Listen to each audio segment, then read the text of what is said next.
Hello student, आज हम class 9 science की वर्कशीट 22 को डिस्कस करेंगे। हमारा चैप्टर चल रहा है the fundamental unit of life. तो आइए शुरू करते हैं। सबसे पहले है यहाँ पर what is protoplasm and how does a cell perform various life processes. यानी प्रोटोप्लाज्म क्या है और सेल जो है वो अलग अलग तरह के लाइफ प्रोसेसेस को कैसे परफॉर्म करता है, कैसे करता है फंक्शन। तो सबसे पहले हम यहाँ ये लाइन देखते हैं, every cell has at least 3 features in it, plasma membrane, nucleus and cytoplasm. तो देखिए, जब हमने ह्यूमन चीक या अनियन पील के माउंट को माइक्रोस्कोप में देखा था तो हमने क्या देखा था, हमें इस तरीके से उसके अंदर माइक्रोस्कोप के अंदर देखने पर हमें सेल्स नज़र आई थी, है ना। और इन सेल्स के अंदर हमें डॉट डॉट सा नज़र आया था। तो हमने इसको एक्सप्लेन किया था कि ये डॉट जो है वो न्यूक्लियस है सेल का। ऐसे समझते हैं कि जैसे ये सेल है तो सेल के अंदर ये डॉट दिखा था, इसको हमने न्यूक्लियस बोला था। और ये कहा था कि सेल में ये बाहर एक लेयर होती है, एक कवरिंग होती है, जिसको हमने प्लाज्मा मेम्ब्रेन का नाम दिया था। इसके अंदर हमने न्यूक्लियस देखा था, है ना, ये न्यूक्लियस है। और बाकी न्यूक्लियस और प्लाज्मा मेम्ब्रेन के अलावा इसमें एक फ्लूइड या लिक्विड भरा हुआ होता है जिसको साइटोप्लाज्म कहा जाता है। अब साइटोप्लाज्म के अलावा भी इसमें बहुत सारे सेल ऑर्गेनेल्स होते हैं। As we know that every cell has at least 3 features in it, जैसे कि हमने देखा भी, प्लाज्मा मेम्ब्रेन है, न्यूक्लियस है, साइटोप्लाज्म है। The fluid inside the cell that is covered by plasma membrane is called cytoplasm. Cytoplasm हम समझ गए कि उसके अंदर जो भी फ्लूइड भरा हुआ है सेल के अंदर वो साइटोप्लाज्म है। बाहर जिस झिल्ली से या जिस कवरिंग से वो घिरा हुआ है वो प्लाज्मा मेम्ब्रेन है और बीच में न्यूक्लियस है। Apart from nucleus, there are specialized and very minute structure present in cytoplasm called cell organelles.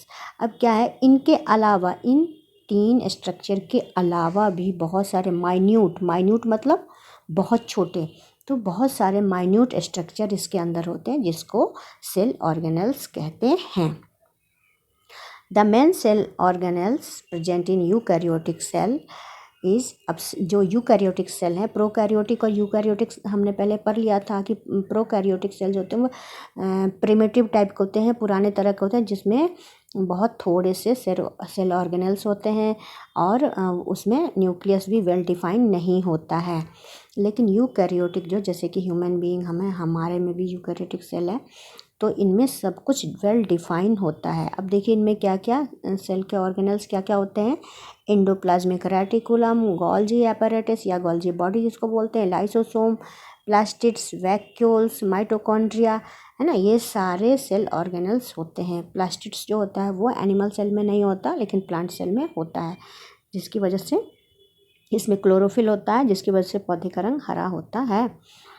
तो अब हम देखेंगे कि ये जो सारे ऑर्गेनल्स हैं, इस cell organelles carries out very crucial and specific function. ये सारे endoplasmic reticulum, Golgi body, lysosome, plastids, vacuoles, mitochondria, सब कुछ स्पेसिफिक फंक्शन करते हैं, जैसे कि production and storage of protein, lipid, energy, waste disposal et cetera. यानी देखिए इसको समझते हैं कि जैसे ये सारे जो ऑर्गेनल्स हैं इनका अपना अपना काम है। जैसे कि हमने पढ़ा था कि डिवीजन ऑफ लेबर यानी काम का बंटवारा है, और हमने बताया भी था कि जैसे आपके घर में 4 या 5 सदस्य हैं, सबके काम का बंटवारा है, इससे क्या होता है, काम अच्छी तरह से होता है। तो यहाँ पर भी डिवीजन ऑफ लेबर होता है, सबके काम, सबके फंक्शन जो हैं वो बटे हुए हैं। जैसे कि एंडोप्लाज्मिक रेटिकुलम है, इसका ट्रांसपोर्टेशन का काम है ना। और गोल्जी एपैरेटस जो है वो क्या करता है, जो भी एंडोप्लाज्मिक रेटिकुलम बनाता है उसको स्टोर करता है, पैक करता है और उसको फिर डिस्पैच करता है, जो भी मटेरियल एंडोप्लाज्मिक रेटिकुलम बनाता है उसको। इसी तरह से जो लाइसोसोम है इसको क्या कहते हैं, सुसाइडल बैग भी कहते हैं, आगे पढ़ेंगे आप। तो वो क्या करता है, वेस्ट का डिस्पोजल करता है ना, वेस्ट मटेरियल को, एक्सक्रीशन का काम जिस तरह से होता है ना, तो वेस्ट मटेरियल को वो बाहर करता है। प्लास्टिड्स, जैसे कि अभी मैंने बताया कि ये ग्रीन पिगमेंट इसमें होता है, जिसको क्लोरोफिल कहते हैं, ये प्लांट में होता है। वैक्यूल्स जो है वो भी स्टोर का काम करता है, और माइटोकॉन्ड्रिया को तो सेल का पावर हाउस बोलते हैं, है ना, एनर्जी सिंथेसिस करता है एटीपी के फॉर्म में। ये सारी चीज़ें हम अभी आगे पढ़ेंगे। Each cell organelles carries out very crucial function, और जैसे यहाँ पे दिया है कि बहुत सारे क्रूशियल मतलब इम्पॉर्टेंट, और स्पेसिफिक फंक्शन मतलब बहुत सारे इम्पॉर्टेंट फंक्शन ये करते हैं, जो भी सेल ऑर्गेनेल्स अभी हमने पढ़ा। जिसमें दिया हुआ production and storage of protein, protein का प्रोडक्शन होता है, स्टोरेज होता है, लिपिड और एनर्जी का भी प्रोडक्शन होता है, वेस्ट डिस्पोजल होता है। ये सारे काम ये ऊपर जो भी हमने इसके सेल के ऑर्गेनेल्स देखे ये सारे करते हैं। The living part of a cell including the cytoplasm nucleus, ये बहुत इंपॉर्टेंट है। देखिए प्रोटोप्लाज्म के डेफिनेशन के लिए जानना जरूरी है कि the living part of a cell including cytoplasm, nucleus and other cell organelles is known as protoplasm। यानी प्रोटोप्लाज्म किसको कहते हैं, जैसे कि ये सेल है ना, सेल के अंदर न्यूक्लियस हमने बनाया और ये कहा ये सारे साइटोप्लाज्म है, तो ये सारा ही प्रोटोप्लाज्म हो गया। यानी साइटोप्लाज्म, जो साइटोप्लाज्म है, प्लस जो न्यूक्लियस है, प्लस जितने भी सेल ऑर्गेनेल्स हैं, ये सारे ही सेल ऑर्गेनेल्स हैं, ये सारे ही मिल करके प्रोटोप्लाज्म बनाएंगे। ठीक है, ये सारे ही मिलकर प्रोटोप्लाज्म बनाएंगे। अब है व्हाट आर मेटाबॉलिक प्रोसेसेस, देखते हैं आइए। To perform various life processes by living being in different type of chemical reactions are taking place inside the cell। तो सेल के अंदर, सेल को ज़िंदा रहने के लिए, ऑर्गेनिज्म को ज़िंदा रहने के लिए सेल के अंदर बहुत तरह के केमिकल रिएक्शंस होते रहते हैं, है ना। कुछ चीज़ें बनती हैं, कुछ चीज़ें टूटती हैं, है ना। इस तरह से प्रोडक्शन और डिस्ट्रक्शन होता रहता है। In this chemical reaction either some substance is form, या तो कुछ चीज़ें बनती हैं, लाइक सिंथेसिस ऑफ प्रोटीन, जैसे कि इसमें एग्जांपल दिया है कि प्रोटीन का सिंथेसिस यानी बनना। अब बॉडी के अंदर, आपके सेल के अंदर प्रोटीन का सिंथेसिस होता है, कार्बोहाइड्रेट का होता है, लिपिड या प्रोटीन का होता है, इसी तरह से न्यूक्लिक एसिड सबके फॉर्मेशन होते रहते हैं। तो ये भी केमिकल रिएक्शन हो गया। और as a substance is broken down to form another compound, या फिर बनने का काम या फिर टूटने का, ब्रेक डाउन होने का होता है। जैसे कि ब्रेक डाउन का एग्जांपल दिया है कि ग्लूकोज है ना, ग्लूकोज जो है वो ब्रेक डाउन होता है, टूटता है और फिर एनर्जी देता है। तो यहाँ पर जो दो तरह की प्रोसेस चलती हैं, या तो प्रोडक्शन होता है यानी कि सिंथेसिस होता है, या फिर ब्रेक डाउन होता है, सिंथेसिस ऑफ सब्सटेंस या ब्रेक डाउन, यानी कि दोनों मिल करके ये सारे केमिकल रिएक्शन शरीर के अंदर होते हैं, और इस तरह से सेल जो है वो लाइफ को मेंटेन करता है। All this chemical reaction occurring inside the cells are known as metabolic process. तो ये सारे केमिकल रिएक्शन जो अभी हमने देखे कि सिंथेसिस और डिस्ट्रक्शन या ब्रेक डाउन ऑफ सब्सटेंस, इनको कहते हैं मेटाबॉलिक प्रोसेस। दो तरह का काम हो गया, एक तो सिंथेसिस का काम हो गया, है ना, सिंथेसिस का काम हो गया, प्लस एक हो गया ब्रेक डाउन, है ना, टूटना। तो दोनों तरह के काम जो हैं उनको मिला करके मेटाबॉलिज्म कहा जाता है ना, मेटाबॉलिक प्रोसेस कह सकते हैं या मेटाबॉलिज्म। आगे हम पढ़ेंगे कि मेटाबॉलिज्म, अब इसको क्या, सिंथेसिस जो है वो हो गया एनाबॉलिज्म, है ना, ये आगे आप पढ़ेंगे, यहाँ पर ये सब नहीं दिया है। एनाबॉलिक प्रोसेस कहते हैं और इसको कहते हैं कैटाबॉलिज्म, है ना। तो एनाबॉलिज्म और कैटाबॉलिज्म जो है, यानी सिंथेसिस, कोई चीज़ जब बनती है तो इसको कहते हैं एनाबॉलिज्म, है ना। सिंथेसिस को कहते हैं एनाबॉलिज्म और ब्रेक डाउन होने को कैटाबॉलिज्म कहते हैं। यह भी आपको ज़्यादा बताया नहीं है। तो दो तरह के प्रोसेस, मतलब या तो कोई चीज़ बनेगी या फिर कोई चीज़ टूटेगी, तो दोनों ही प्रोसेस को मिला करके मेटाबॉलिज्म कहा जाता है और इसको कहते हैं metabolic process. These are constantly taking place in the body, और ये बॉडी में कॉन्स्टेंटली चलता रहता है। मेटाबॉलिज्म, यहाँ देखिए, ये metabolism is a general term that is used to describe all chemical reaction involve in maintaining the living state of the cell and the organism. यानी मेटाबॉलिज्म जो है एक जनरल टर्म है जिसके अंदर सारे केमिकल रिएक्शंस आ जाते हैं जिससे कोई भी लिविंग ऑर्गेनिज्म है और जो उसका सेल है वो ज़िंदा रहता है।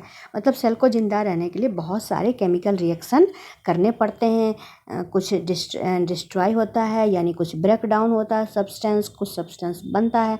तो इस तरह से दोनों ही चीज़ों को मिला करके जो केमिकल रिएक्शन होते हैं उनको मेटाबॉलिज्म हम कहते हैं। अब देखिए यहाँ पर प्लांट सेल और एनिमल सेल दोनों के चित्र हैं। ये चित्र आप ध्यान से देख लीजिए। इसमें सब कुछ दिया हुआ है। प्लाज्मा मेम्ब्रेन है, गोल्जी बॉडी है, लाइसोसोम, साइटोप्लाज्म, ये सारे, ये जो लिक्विड है यहाँ पे साइटोप्लाज्म हो गया, ये लाइसोसोम हो गया, सॉरी ये राइबोसोम था, ऊपर राइबोसोम था, लाइसोसोम हो गया, माइटोकॉन्ड्रिया है, ये माइटोकॉन्ड्रिया है, न्यूक्लियोलस है, न्यूक्लियस है, सेंट्रियोल्स हैं और ये माइक्रोट्यूबल्स हैं। तो ये सारी चीज़ें इसके अंदर है, इसको आप अच्छे से स्टडी कर लीजिएगा। इसी तरह से प्लांट सेल के अंदर भी सेल वॉल है, सेल मेम्ब्रेन है। इसमें एक चीज़ देखिए कि सेल वॉल जो है वो याद रखिएगा सिर्फ प्लांट सेल में होता है, एनिमल सेल में सेल वॉल नहीं होता है। बाकी गोल्जी एपरेटस, इसमें सब कुछ दिख रहा है, वैक्यूल्स दिख रहा है, तो इसको आपको अच्छी तरह से पढ़ लेना है। आगे इससे रिलेटेड क्वेश्चंस हैं, अब देखते हैं क्वेश्चन आंसर।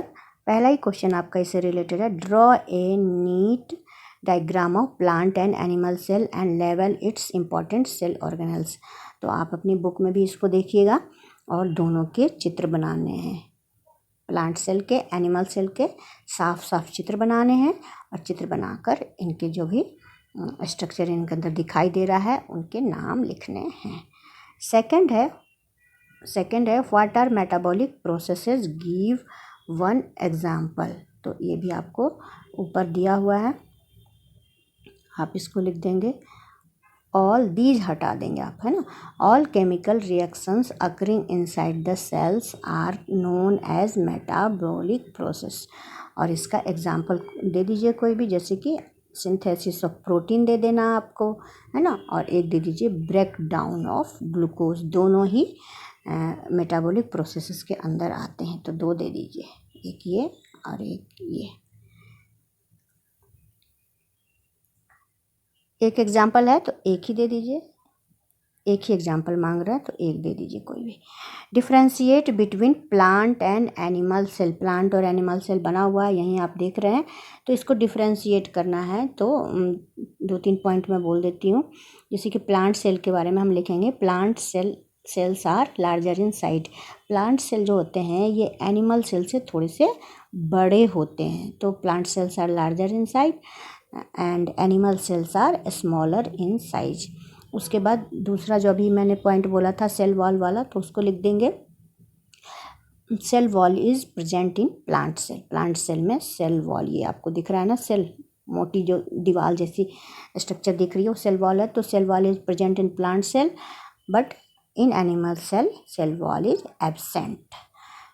एक पॉइंट और लिख सकते हैं, plastids are present in plant cell. Plastid जिसमें क्लोरोफिल वाली बात मैंने बताई थी उसमें होती है, तो वो सिर्फ प्लांट सेल में ही होता है, एनिमल सेल में नहीं होता। तो आप ये अंतर लिख दीजिए, plastids are present in plant cell but plastids are absent in animal cell.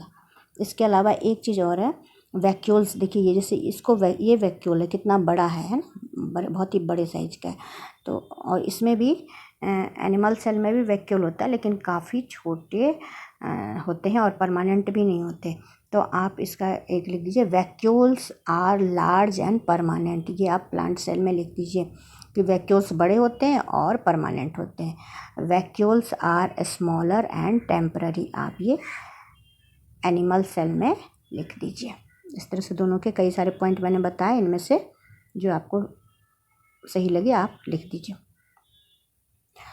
अब हो गया क्वेश्चन नंबर 4। क्वेश्चन नंबर 4 है where is cytoplasm located, cytoplasm कहाँ होता है। तो आपने अभी समझ लिया सेल है तो सेल के अंदर ही साइटोप्लाज्म होगा।